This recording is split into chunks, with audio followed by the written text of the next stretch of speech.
Hello student, आज के इस वीडियो में हम 1.2 एक्सरसाइज देखेंगे एनसीईआरटी क्लास 11 से। स्टूडेंट, इसके पिछले वीडियो में हम लोग ने 1.1 सॉल्व किया था, तो आज इसको कंटिन्यू करते हैं। स्टूडेंट, ये बेसिकली ये एक्सरसाइज बेस्ड है टाइप ऑफ सेट्स पे। तो जो टाइप ऑफ सेट्स का वीडियो था उसका लिंक डिस्क्रिप्शन में आप जाके वहां से देख लें, ताकि आपको कॉन्सेप्ट क्लियर हो कि क्या टाइप ऑफ सेट्स होते हैं। स्टूडेंट, पहले क्वेश्चन में कहा है कि which of the following are the example of null set, यानी इनमें से कौन सा नल सेट का एग्जांपल हो। तो एटलीस्ट आपको पता हो कि नल सेट होता क्या है। नल सेट वो सेट है जिसमें कोई भी एलिमेंट न हो। तो पहले क्वेश्चन अगर देखें आप, स्क्रीन पे आपको शो कर रहा है क्वेश्चन कि set of odd natural number which are divisible by 2, ऐसे ऑड नंबर जो 2 से कट जाए, जो 2 से डिविजिबल हो। तो ऐसा कोई क्वेश्चन नहीं है, ऐसा कोई नंबर नहीं है। This mean that it is blank, और जो खाली होगा वही क्या कहलाएगा, नल सेट कहलाएगा। स्टूडेंट, ये पहला हो गया।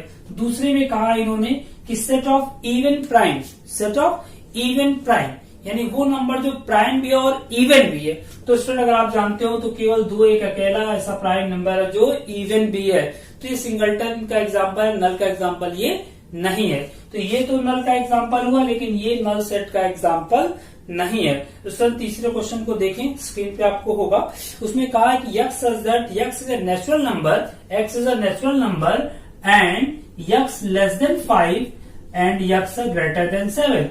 x एक ऐसा नेचुरल नंबर है जो 5 से छोटा और 7 से बड़ा है। तो अगर आप कोई नंबर इमेजिन करेंगे तो ये तो डेफिनेटली 5 से बड़ा है। तो शर्त क्या थी कि 5 से लेस होना चाहिए, तो ये भी नहीं होगा। यानी कोई ऐसा नेचुरल नंबर इस कंडीशन को नहीं सेटिस्फाइड करेगा जो 5 से लेस भी हो और 7 से ग्रेटर भी हो। दिस मीन दैट ये भी क्या होगा, आपका नल सेट का एग्जाम्पल होगा। स्टूडेंट, लास्ट जो चौथा उसको लिखा है यह y such that y is a point, common point on any 2 parallel line. क्या 2 पैरेलल लाइन अगर ड्रॉ किए जाए तो इनके बीच कोई पॉइंट कॉमन होगा? नहीं होगा। और अगर नहीं होगा तो स्टूडेंट ये भी फिर इम्पटी रह जाएगा। ये भी किसका एग्जाम्पल बन जाएगा? नल सेट का एग्जाम्पल बन जाएगा। तो स्टूडेंट, इस तरह हम आइडेंटिफाई कर पाएंगे कौन सा सेट नल है, या जो भी उसकी कैटेगरी है उसको हम आइडेंटिफाई कर पाएंगे। जरूरी है कि आप उनके बारे में जाने। तो लिंक डिस्क्रिप्शन में टाइप ऑफ सेट्स का, उसको आप जरूर देखिए। स्टूडेंट, क्वेश्चन नंबर 2 की बात करते हैं। क्वेश्चन नंबर 2 में कहा है कि which of the following are infinite और फाइनाइट, फाइनाइट और इनफाइनाइट। तो इसमें आपको बताना है कि कौन सा सेट फाइनाइट और कौन सा इनफाइनाइट। तो फाइनाइट वो होते हैं जिनके एलिमेंट काउंटेबल हो, और इनफाइनाइट कौन? जिनके एलिमेंट काउंटेबल ना हो, जिनके एलिमेंट की संख्या बहुत ज्यादा हो। दूसरे के पहले में कहा है set of month of year. तो ईयर में कितने मंथ? सिर्फ 12 है, तो हम काउंट कर सकते हैं। यानी पहला जो क्वेश्चन है सेकंड का, वो आपका क्या होगा? फाइनाइट होगा पहला। क्यों? क्योंकि कहा है कि set of month of year, तो आपका जनवरी टू दिसंबर है, 12 लोग रहेंगे इसमें। सेकंड क्वेश्चन में कहा है आपको, सेकंड का सेकंड पार्ट है, उसमें 1 2 3 करके एंड डॉट डॉट लगा दिया। मीन अब तो हमको चलते जाना इनफाइनाइट तक, यानी ये खत्म नहीं होगा। तो ये आपका इनफाइनाइट सेट का एग्जाम्पल होगा। अब सेकंड का थर्ड देखते हैं, तो उसमें 1 से लेके थर्ड वाले में 1 से लेके 100 तक लिखा हुआ है। तो यानी इसकी जो संख्या है वो 100 है, यानी काउंटेबल है। यानी ये कैसा होगा? ये आपका फाइनाइट होगा। तो इस तरह आप आइडेंटिफाई कर सकते हैं कि कौन फाइनाइट है, कौन फाइनाइट नहीं है। तो आपका सेकंड का फोर्थ फिफ्थ आप खुद देखिए। अगर आपसे लग जाता है तो बेहतर, नहीं लगता है तो आप व्हाट्सएप पे मैसेज कीजिए, बताइए कि आपको क्या प्रॉब्लम है, क्यों आइडेंटिफाई नहीं कर पा रहे हैं। ठीक है। क्वेश्चन नंबर 3 की बात करते हैं। क्वेश्चन नंबर 3 भी सेम है। इसमें भी कहा है कि आप पहचानिए कि कौन सा फाइनाइट है और कौन सा इनफाइनाइट है। क्या स्टेटमेंट है? State whether each of the following set is finite और इनफाइनाइट। तो पहले को देख लेते हैं। इसका पहला क्या कहता है कि the set of line which are parallel to X axis. जैसा समझेंगे कि अगर हम एक्स एक्सिस को खींचें तो ये एक्स एक्सिस हो जाती है, ये हमारा वाई एक्सिस, ये और जी। एक्स एक्सिस के पैरेलल कितनी लाइन खींची जा सकती है? इनफाइनाइट लाइन खींची जाती है। डेफिनेटली पहला जो आपका एग्जांपल है वो किसका है? इनफाइनाइट सेट का एग्जांपल बनता है। ठीक। दूसरे में कहा है कि set of letters in English alphabet. Second वाले क्वेश्चन में कहता है कि set of letters in English alphabet. तो इसमें आप जानते होंगे इंग्लिश अल्फाबेट में कितने लेटर्स हैं? A to Z काउंटेबल हैं। अगर काउंटेबल हैं तो फिर क्या कहा जाएगा कि ये फाइनाइट सेट का एग्जांपल बनता है।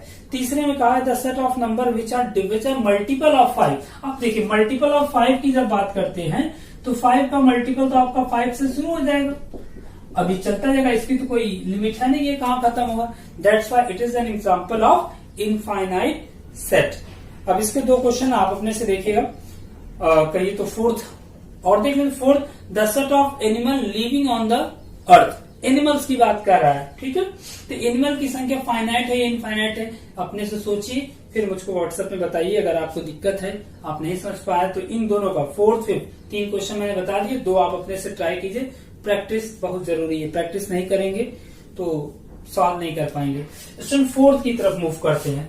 फोर्थ जब चलते हैं, फोर्थ में इन्होंने कहा इक्वल सेट, 2 सेट दिए, आपको क्लासिफाई करना है कि कौन से सेट इक्वल है। तो स्टूडेंट इक्वल सेट की डेफिनेशन आपको टाइप ऑफ सेट्स की वीडियो में बताई गई थी, वहां से आप देख लें कि वो 2 सेट जिनके एलिमेंट सेम हो।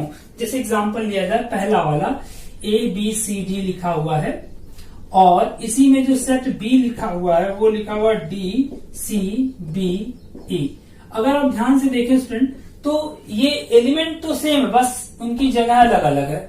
तो अगर एलिमेंट सेम है, this mean that A equals to B।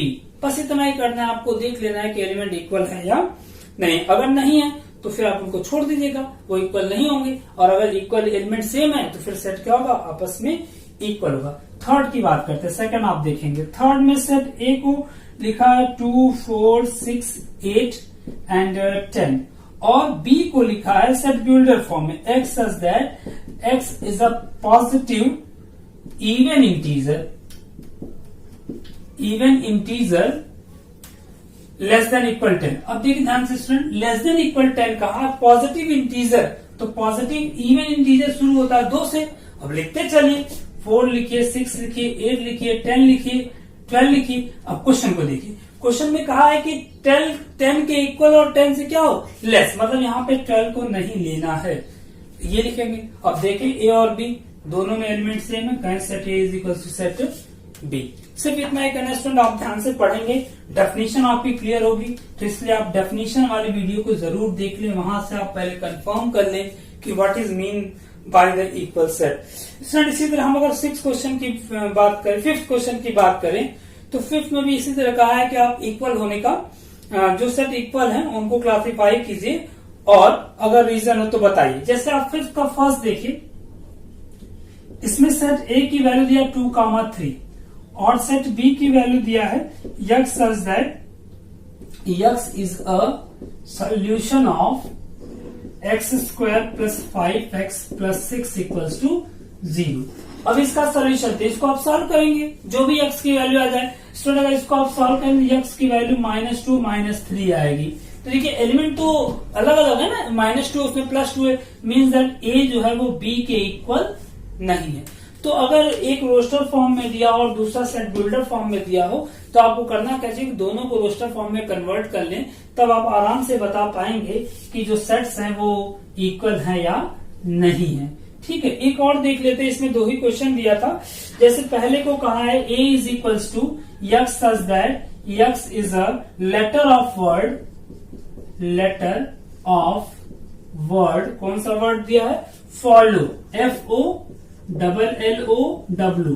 तो स्टूडेंट कौन कौन सेट है, F आएगा, O आएगा, L आएगा और W। जैसा पहले वीडियो में बताया गया था आपको कि एक सेट को 2 बार नहीं लिखना है। लास्ट एक्सरसाइज जो 1.1 सॉल्व किया, उसमें मैंने लास्ट में बताया था कि अगर मैथमेटिक्स लिखा हुआ है तो उसमें MAT 2 बार आते हैं, तो उनको 2 बार नहीं है, सिर्फ 1 बार लिखना है।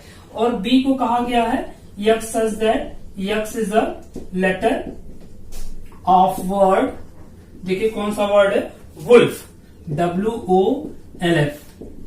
तो इसमें कौन सा बनेगा, W आ जाएगा, O आ जाएगा, L आ जाएगा और आपका F। आप देख पाए ये दोनों सेम होंगे, सिर्फ लेटर इधर उधर लिखे लेकिन है सेम। इसका मतलब यहाँ पे क्या, सेट A जो है सेट B के इक्वल है।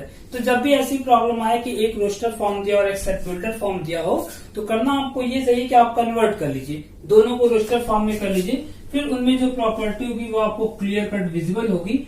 लेकिन आपको ध्यान देना होगा, आपको डेफिनेशन टर्म जरूर क्लियर हो। इसी तरह क्वेश्चन नंबर 6 है। क्वेश्चन नंबर 6 में ढेर सारे क्वेश्चन लिखे गए हैं, तो उसमें से आपको देखना है कि कौन से इक्वल है। तो आप उनमें आइडेंटिफाई कर लीजिएगा देख के कि कौन सा इक्वल है, कौन सा इक्वल नहीं है। ठीक है, बस आज के लिए इतना ही रहेगा। अगला जो थर्ड एक्सरसाइज है वो बेस्ड है सबसेट पे। तो आप सबसे रिक्वेस्ट होगी आप सबसेट का जो टॉपिक है उस वीडियो को बढ़िया से देख लीजिए, देख के समझ लीजिए what is mean by subset, subset का क्या कॉन्सेप्ट है, कितने सबसेट्स होते हैं किस सेट में, सबसेट कौन कौन से होंगे, क्या कंडीशन होती है, वो सब उसमें बताया गया है, वहां से आप देख लें।